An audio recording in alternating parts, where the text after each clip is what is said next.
A skeletal muscle is made up of individual muscle fibers which are bundled together to form fascicles and surrounded by layers of connective tissue. A muscle fiber will contract when one or more action potentials moves along its sarcolemma and through its system of T-tubules. The action potentials arise at the neuromuscular junction. The neuromuscular junction is where the neuron comes together with the muscle. When an action potential arrives at the synaptic knob, calcium channels open and calcium moves in. The calcium causes the synaptic vesicles, filled with acetylcholine, to fuse with the membrane and release acetylcholine into the synaptic cleft. Acetylcholine receptors on the motor end plate pick up the acetylcholine, causing the sodium channels to open. Sodium then flows into the muscle fiber and a big depolarization occurs, which initiates an action potential on the sarcolemma of the muscle fiber. An increase in calcium concentration in the cytosol starts muscle contraction and a decrease stops it. When a muscle fiber is relaxed, the concentration of calcium in the cytosol is very low, but a large amount of calcium is stored inside the sarcoplasmic reticulum. As the muscle action potential travels along the sarcolemma and into the T-tubules, it causes calcium release channels in the sarcoplasmic reticulum membrane to open.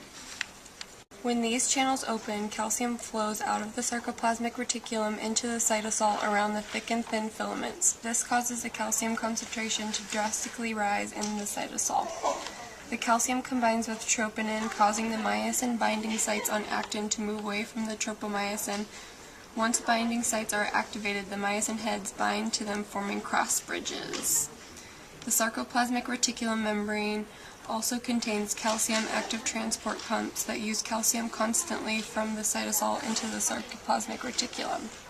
While the action potentials continue to travel across the T-tubules, the calcium channels open.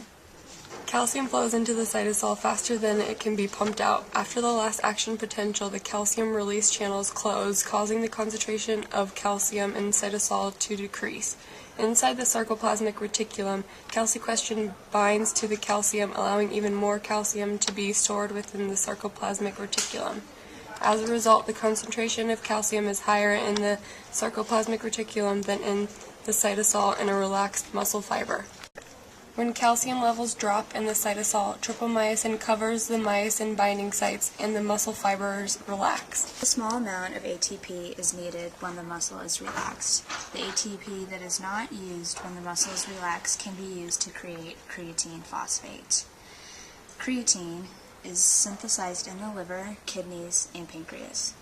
The enzyme creatine kinase assists in the transfer of a phosphate group from creatine phosphate to ADP. When this happens, more ATP is generated. The second way ATP is produced is from anaerobic glycolysis. This type of ATP production does not need oxygen. The glucose goes from the blood into the muscle fibers. The glucose then goes through a reaction called glycolysis. This reaction breaks down glucose into pyruvic acid. 4 molecules of ATP are made, but it takes 2 molecules of ATP in the reaction. The 2 pyruvic acids then convert to 2 lactic acids that go back into blood. ATP from aerobic cellular respiration is the third way ATP is produced. Amino acids are obtained from the breakdown of protein. Fatty acids come from the breakdown of triglycerides in adipose cells, and pyruvic acid comes from glycolysis. The oxygen comes from the blood and myoglobin in muscle fibers. All of these nutrients will then enter the mitochondria. From here, cellular respiration takes place in the mitochondria and ATP is produced. In order for the contraction cycle to take place, the myosin binding sites on the actin must be free. If the concentration of calcium ions is sufficient near the thin filament, then the calcium will bind to troponin. When this occurs, the troponin moves tropomyosin away from the myosin binding sites on the actin. The contraction cycle is now ready to occur. The ATP molecule bound to the myosin head is hydrolyzed by an enzyme called ATPase. The products formed are the ADP molecule and the phosphate group. This reaction causes the myosin head to become energized. The myosin head in its excited state can now attach to the actin at the myosin binding site. These attachments are called cross bridges. The formation of the cross bridge causes the release of the hydrolyzed phosphate group. Once the cross bridge is formed, the site where the ADP molecule is bound opens up. The cross bridge then rotates toward the center of the sarcomere, and the ADP molecule is released. The rotation of the cross bridge causes the thin filament to slide past the thick filament toward the M line. This movement is called the power stroke. The cross bridge will remain intact until the myosin heads bind to another molecule of ATP. When the ATP binds to the myosin head, it detaches from the myosin binding site on the actin, and the cycle is free to repeat itself.